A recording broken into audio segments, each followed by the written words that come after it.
李連杰今年父親節搞咗一出大動作，真係難得一見。63歲嘅他喺社交平台上一次過晒出同4個女兒細個時候嘅舊照，唔單止有李志生嘅2個，連前妻黃秋燕生嘅2個都有份。一碗水端平，睇到不少網友都話呢個老李終於肯晒另一邊嘅女啦。講真，呢件事看似簡單，但如果你了解李連杰過去30幾年嘅家庭糾葛，就會知道呢一條貼背後其實藏住好多外人唔知道嘅嘢。先講呢次發貼嘅內容，李連杰配文寫住感恩女兒們的陪伴，我陪你們長大，你們陪我變老，祝福所有的父親健康快樂，節日快樂。呢句說話講得好溫馨，但如果你對比下佢以前嘅訪問同公開表態，就會發現呢種一家人齊齊整整嘅畫面，其實來得並不容易。佢晒嘅相全部都係女兒們好細個時候嘅舊照，大女同二女係同黃秋燕生嘅，三女同細女係同李志生嘅，4個女仔細個嘅時候都被李連杰抱喺懷裏面，笑得好甜。尤其係大女同二女嗰幾張，李連杰當年仲係後生仔，濃眉大眼，成個人型到不得了，左手抱一個，右手抱一個，一家人住喺北京。背景就係普通嘅居家環境，但你睇得出嗰陣時佢對2個女係真心好，唔係做戲。但問題就來了，呢啲相係幾時影嘅？據知情人士透露，呢啲相大部分都係80年代尾到90年代初之間拍嘅，即係李連杰同黃秋燕婚姻存續期間。講到呢段婚姻，就不得不提一段好少人願意講嘅往事。1987年，李連杰同黃秋燕結婚嗰陣時，佢仲未紅，可以話係什麼都冇。婚禮從簡到連酒席都冇擺，你話寒酸都得，但你話真誠都得。婚後2個人去咗美國，黃秋燕懷孕生大女李詩，之後又生2女李台蜜，一家4口喺美國貸款買咗屋。李連杰安頓好老婆仔女之後，就返香港拍戲。黃秋燕就留喺美國湊女。呢段日子其實好平淡，但對於當時嘅李連杰嚟講，可能係佢人生入面最穩定、最無壓力嘅一段時光。但好景不長，1989年李連杰拍《龍在天涯》認識咗李志，之後發生咩事大家都知道啦。1990年李連杰同黃秋燕離婚，當時傳得好犀利。話李連杰為咗李志可以話是淨身出戶，把美國間屋都留俾黃秋燕同2個女。呢個說法到底幾真？外界一直有爭議，但有一點係肯定嘅，就係2個女嘅撫養權歸咗李連杰，之後被送返北京，交由李連杰母親照顧。所以你話李連杰完全唔管大女同2女？都唔係。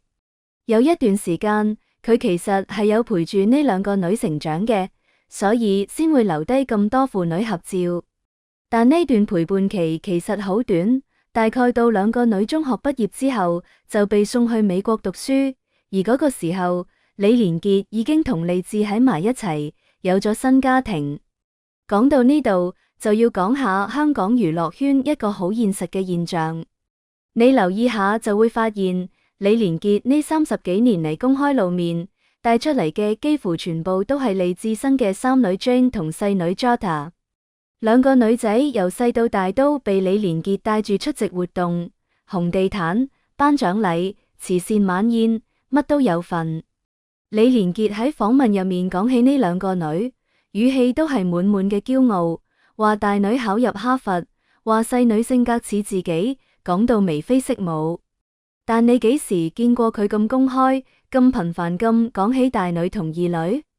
幾乎沒有。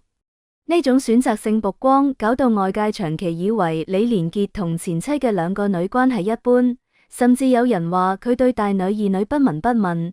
呢個印象一直流傳到今日。但事實真係咁嗎？有接近李家嘅朋友私下透露，李連杰對大女同2女其實一直都有照顧。只不過佢嘅照顧方式同對李志2個女唔一樣。佢唔係那種會成日帶住女出去行街、上雜誌封面嘅爸爸，但係該俾嘅錢、該安排嘅學費、該出嘅生活費，一樣都冇少過。大女李斯後來去咗美國舊金山大學讀書，二女李台蜜都係喺美國長大，兩個人其實一直都係半獨立狀態。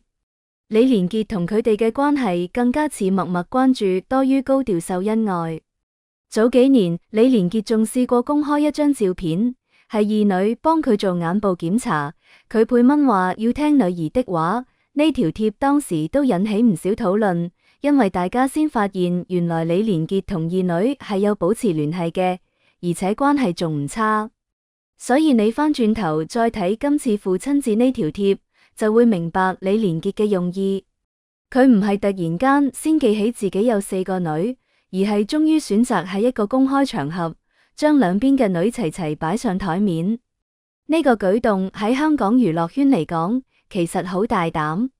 你想下，李連杰同利智嘅感情一直都係外界關注焦點。當年佢為咗利智離婚，幾乎被成個華語娛樂圈討論。黃秋燕更加係被同情嘅一方。如果李連杰高調晒前妻嘅女，分分鐘被人話佢博好感或者洗白，但佢都照樣做。呢種底氣，一方面係因為佢年紀大咗，63歲嘅人，很多嘢都睇開咗；另一方面都因為佢確實覺得自己對4個女都問心無愧。有圈內人分析，李連杰呢次選擇晒舊相而唔係近照，其實好有心意。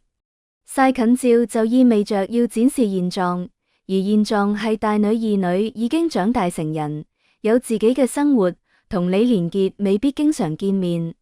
但晒舊相就唔同，舊相代表嘅係我曾經陪伴過你們，呢個信息傳遞出嚟，既溫馨又安全，唔會引發外界對目前父女關係嘅過多取測。你可以話呢個係李連杰嘅智慧，亦都可以話係一種自我保護。再深入一層講，李連杰呢條貼其實折射出香港娛樂圈重組家庭嘅一個普遍困境。你睇下周圍，無論係成龍、洪金寶，還是早年嘅謝賢，邊個唔是一堆仔女來自唔同段婚姻？但真正可以做到一碗水端平嘅，幾乎一個都冇。成龍對吳綺莉生嘅吳卓林基本上係公開切割，洪金寶對前妻嘅仔女都係低調處理。謝賢更加係同前妻拉拉扯扯幾十年。相比之下，李連杰可以在63歲呢個年紀，主動將4個女全部拉到同一條貼入面，呢個已經算係好難得。而且你留意下李連杰近年嘅身體狀況，都知道佢因為甲亢同甲狀腺問題，成個人老化得好快，出席活動都成日被人講老態龍鍾。但就係呢個狀態下嘅李連杰，反而越來越珍惜家庭。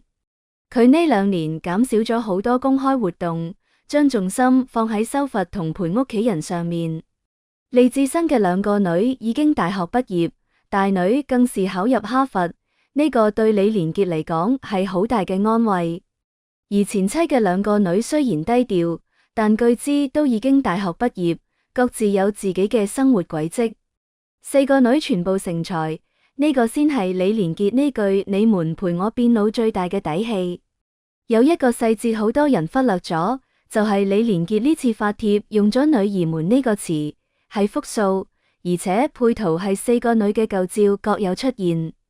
呢個門字好重要，因為如果佢只想講利智嘅2個女，完全可以寫我的2個女兒，但佢刻意用咗女兒們，就係要強調4個都係。